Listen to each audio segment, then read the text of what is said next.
최근 전국에서 연이어 땅꺼짐 사고, 싱크홀이 발생하면서 시민들의 불안감이 커지고 있습니다.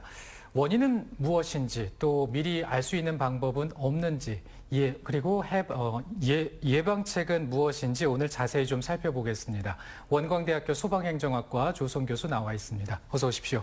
안녕하세요. 네.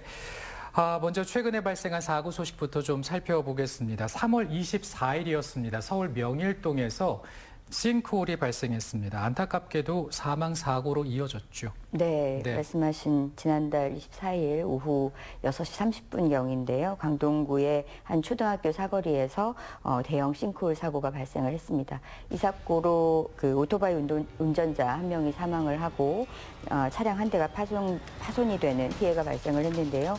해당 지역은 상수관 교체 공사가 이루어졌던 곳으로 이후에 지반이 약해진 상태에서 지하수가 빠져나가면서 지하 공간이 형성된 걸로 보입니다. 네. 사고 원인에 대해서는 조사 중에 있지만 몇 가지 가능성이 제기가 되고 있는데요.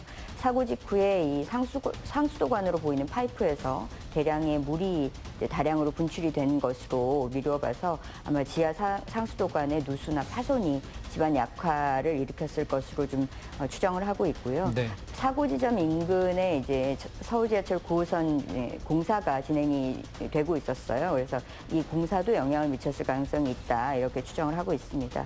또 명일동 일대의 이 집안 구조가 아무래도 이제 모래와 자갈이 섞여 있는 충적토로 이루어져 있기 때문에 지하수 변화에 아무래도 취약한 그런 환경적인 영향들도 영향을 미쳤을 것이다 이렇게 영향을 보고 있고요. 이렇게 지방 구조의 약화라든가 아니면 인프라 노후화 그리고 뭐 관리 감독의 부실 이런 여러 가지 요인들이 복합적으로 작용을 한 사고가 아닌가 이렇게 보고 있습니다. 네.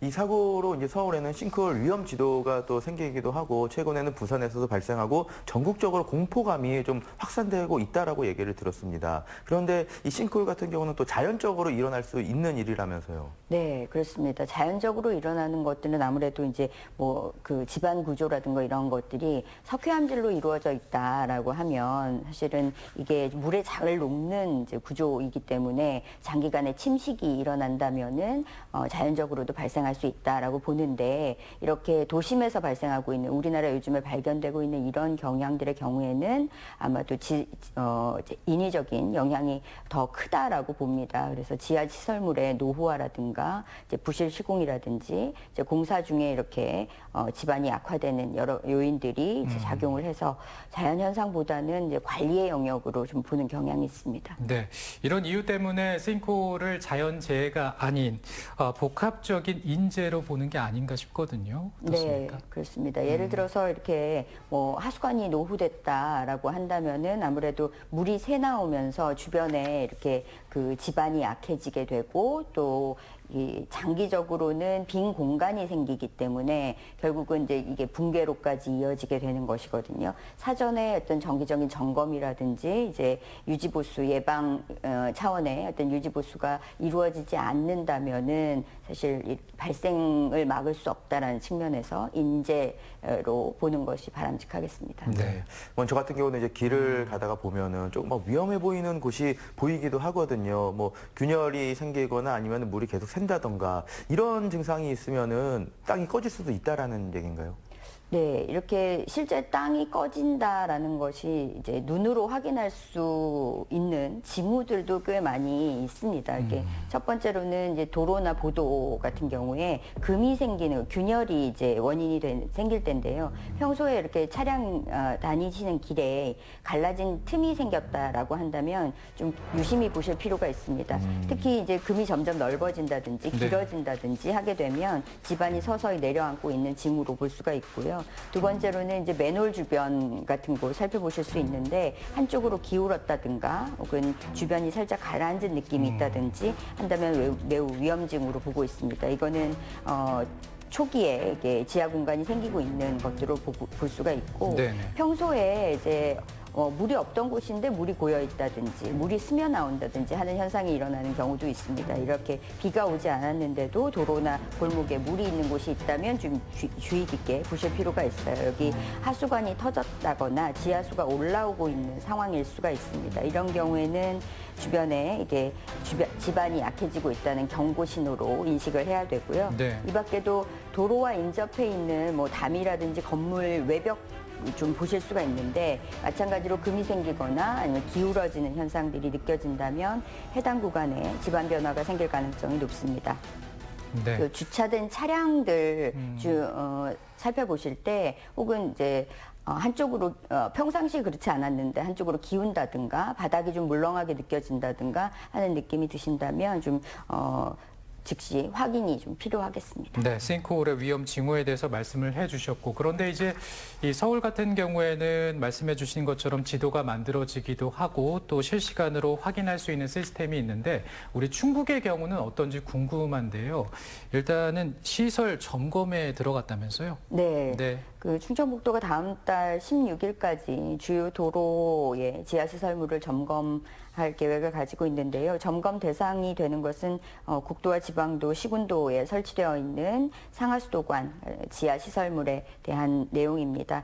지하시설물의 침하나 균열에 대해서는 육안으로 확인을 하게 되고요. 그리고 지표 투과 레이더를 통해서 땅꺼짐 여부도 확인을 할 계획에 있습니다. 네. 네. 우리 충북 같은 경우도 비가 오면은 상습 침수 구역이 있고 또 상하수도가 노후화된 곳이 적지 않다라고 들었어요. 또 싱크홀 사고도 있었다면서요. 네, 그렇습니다. 이렇게 땅꺼짐 유사한 사고들이 이제 최근 5년간 2020년 이후에 47건 보고가 되고 있는데요. 네네. 가장 많은 원인으로는 이렇게 상하수도관 손상에 의한 것입니다. 30건 정도가 상하수도관 손상에 의한 것이고 기타 매설물에 의한 것 그리고 공사에 의한 것들도 일부 있는데요. 이렇게 결국은 이제 노후화된 시설물이 문제로 많이 지적이 되는데 이것은 아무래도 시간이 지나면서 점점 더 가속화될 수 있는 여지가 큽니다. 네. 어찌됐든 중요한 건 예방일 텐데요. 이런 인재로 인한 땅꺼짐 사고를 예방하기 위한 방법으로는 뭐가 있을까요? 아무래도 가장 중요한 것은 이제 사전에 점검하는 것, 이런 유지 관리하는 것이 필요한데 네. 지하에 묻혀 있는 이 상하수도관의 경우에는 오래되면 물이 새거나 이제 파손될 가능성이 높죠. 이 도시가스관이라든지 통신선이라든지 지하로 매설하는 경우가 최근에는 대부분이기 때문에 이런 그 공사의 영향으로 파손이 된다거나 하게 되면 집안을 약하게 할 수 있는 원인이 되고 있습니다. 이런 시설물들은 정해진 그 주기마다 정기적으로 이제 점검을 해서 이상이 발견되면 즉시 이제 조치를 취하는 그런 것들이 필요한데 그냥 괜찮겠지 뭐 작은 이상이니까 혹은 이거 뭐 그 공사가 이렇게 어려우니까 혹은 네네. 이렇게 하면서 넘어가지 않는 것이 사실은 가장 중요할 것 같습니다. 그리고 요즘은 이제 기술들도 굉장히 좋아져서 반드시 뭐 땅을 들여다보고 이제 지하에 들어가 보고 하지 않더라도 스마트 센서라든가 지표 투과 레이더 같은 첨단 장비들을 이용해서 땅 속에서 어떤 집안이 조금씩 내려앉는 것도 미리 감지가 어느 정도는 가능한 기술들도 있기 때문에 이런 것들 좀 활용하는 것이 필요하겠습니다. 그리고 또 한 가지 중요한 것은 이게 도로의 경우에는 뭐 정부나 지자체 이렇게 또는 상수도의 경우에는 상하수도 사업소, 뭐 도시가스나 뭐 통신선이나 지역 난방이나 이런 관리하는 기관들이 다 분산이 되어 있잖아요. 그러다 보니까 따로 관리하게 되면 이렇게 관리상의 어려움 그리고 문제가 발생했을 때 적극적으로 대처하기에 좀 어려운 측면들이 많이 나타나고 있습니다. 그렇기 때문에 각 기관들 간에 어떤 정보를 공유한다든지 이렇게 대응을 협력할 수 있는 그런 체계들의 마련들도 굉장히 중요한 부분이라고 생각이 듭니다. 네. 이제 앞서 여러 가지 이제 징후들을 말씀을 해주셨는데 다니다가 이런 징후를 발견하게 되면은 어떻게 해야 할까요? 아무래도 이 그 도로나 인도 주변에서 이렇게 땅꺼짐의 그 징후들이 이제 발견이 됐다, 혹은 뭐 금이가 있다거나 맨홀이 기울어져 있다거나 이런 것들이 발견이 되면 즉시 이제 아무래도 피하시는 것, 예, 몸을 보호하시기 위해서 즉시 그 자리에서 피하시는 것이 좋은데, 이것은 알려져야 되잖아요. 네네. 위험성들을 알리는 것, 그것을 위해서 좀 노력을 하셔야 됩니다. 첫 번째는 이 위험 징후가 있는 그 지역의 위치를 좀 정확하게 인지를 하시는 것이 좋겠습니다. 그래서 주변에 있는 상호라든가 건물이라든지 아니면 도로 표지판이나 그것도 없다라고 한다면 전봇대에 이런 번호가 붙어져 있어요. 위치를 알 수 있게 이런 번호들을 확인하셔서 정확하게 그 위치를 이제 119나 지자체 기관을 통해서 좀 알리는 것들이 필요하고요. 요즘에는 이제 안전신문고 앱을 설치하시게 되면 스마트폰을 통해서도 그냥 그 위치 정보와 사진 한 장 정도를 올리시면 네네. 조치 결과까지 받아보실 수가 있습니다. 그렇기 때문에 위험성이 커 보이는 지역이 있다, 즉시 좀 알려야겠다 하는 경우에는 신고를 철저히 하시는 거 필요하겠습니다. 알겠습니다. 아무튼 이렇게 이 시민들의 불안감을 줄이기 위해서 관련 기관에서 하루빨리 안전을 확보해야 할 텐데요. 관련 기관이나 정부가 어떤 일을 어떻게 하면 될까요? 무엇보다도 이렇게 선제적인 대처, 예방하기 위해서는 그 전국 단위로는 이제 위험 지도라는 것을 제작을 하게 되거든요. 네네. 그리고 이런 지하 시설물에 대해서 통합 관리하는 시스템을 갖추고 있습니다. 이런 것들이 전체적으로 확대될 수 있게 보급하는 것이 필요하겠고요. 도시 개발이라든지 공사할 때는 반드시 이렇게 집안의 안전성을 평가할 수 있는 것들을 좀 제도화하고 의무화하는 것들도 필요하지 않은가라고 생각이 들고요. 시민들의 경우에는 생활 속에서 위험이 나타났을 때 적극적으로 신고하고 알리는 것도 행동으로 보여주시면 좋겠습니다. 알겠습니다. 봄이 지나고 나면 여름이 오고 장마가 예보돼 있습니다. 큰 비가 내리기 전에, 큰 비가 오기 전에 땅꺼짐 사고 예방을 좀 해야겠습니다. 오늘 교수님 얘기 잘 들었습니다. 고맙습니다. 감사합니다. 최순실 씨 고맙습니다.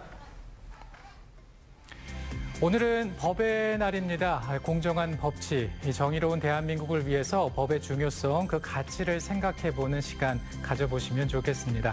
저는 다음 주에도 생방송으로 함께하겠습니다. 오늘 고맙습니다.